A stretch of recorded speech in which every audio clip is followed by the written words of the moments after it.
Здравствуйте, мои дорогие! Сегодня с вами ваш доктор Наталья Владимировна Андреева. В подбородок мы вводим филлер. 1 мл нам достаточно. Это очень молоденькая девочка, 20-летняя.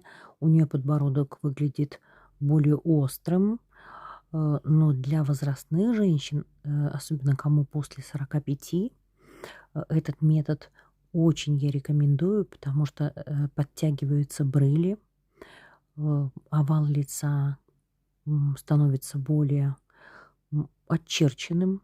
Женщина выглядит на лет 10 моложе. М, Поэтому применяйте, пожалуйста, этот способ коррекции овала лица. Вот вам Нажимаем на результат. фотографию. Давай, нажимаем. Вот. Мгм. Я думаю, что он очень достойный. Приходите, Мгм. пожалуйста, Ну, чудесно. записывайтесь. Так, останавливаем.